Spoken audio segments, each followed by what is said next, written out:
The Christian heart sees with the biblical mind. That's why it's so important that the church invites the faithful to hear this story again and again and again. That's why this music for Holy Week is so close to the heart. If you've been with us for the Lenten season, I've tried to keep before us that theme of not only the covenant, but most especially the church places, that developing story, that Operation Rescue, right? Adam and Eve, and then Abram, and then Moses and David. You see, that's all about, it's this whole sense of covenant.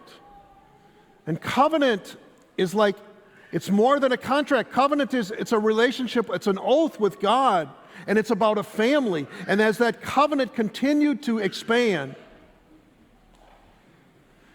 we see in Jesus how the covenant is fulfilled. And so as we grasp that, that's why when he says the blood of the new and the eternal covenant, in our mind, we're growing in our awareness. Like last week, the church placed before us Ezekiel. And that valley of dry bones, he's going to breathe his spirit into them. There's going to be this new creation. The dead shall be raised. There will be this new and eternal kingdom united. And he's going to lead the people from slavery to freedom. Jesus, fulfilling all of those covenants through his passion and suffering. And then Ezekiel ends that with, I'm the Lord, I promised, and I will do it. So the Lenten theme is all about, will you trust me? Now the place of Palm Sunday, and particularly the Passion narrative, for me, so some 29 years ago when I was first ordained, I wrote these 5 lines on the front page of my Bible.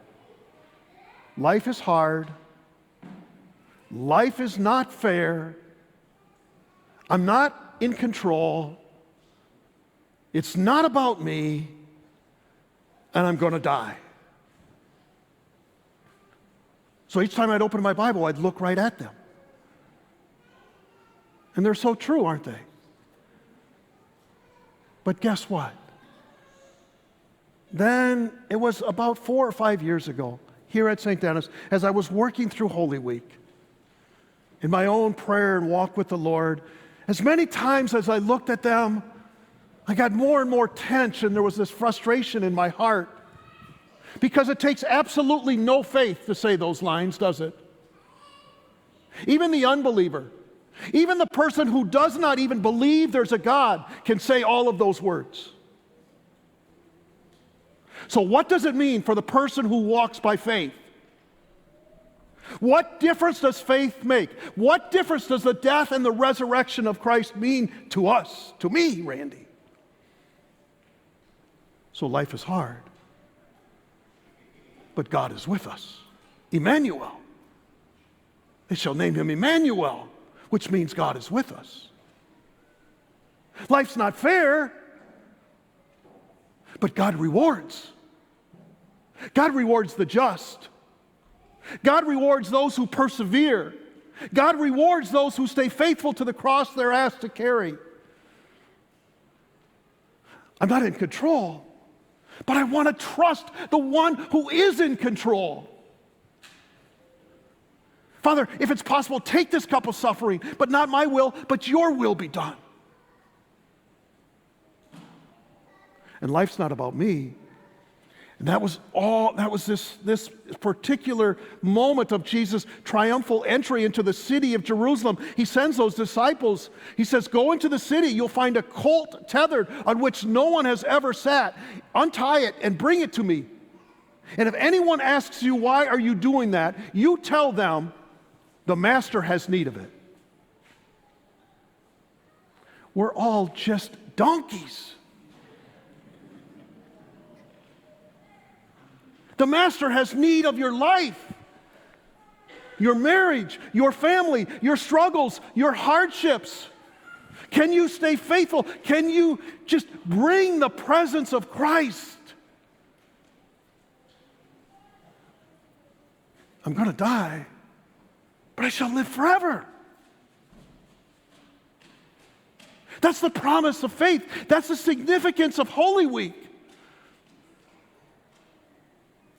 That line I've tried to keep before my own heart this Lent.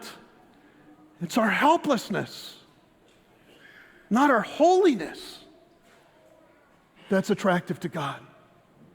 So friends, don't waste your helplessness. Like each time you come to the Mass, where is that place of helplessness in your own story this day? And you place that on the altar. You give that to Jesus. Jesus wants you to give him your helplessness. And then united with the perfect sacrifice of Christ to the Father.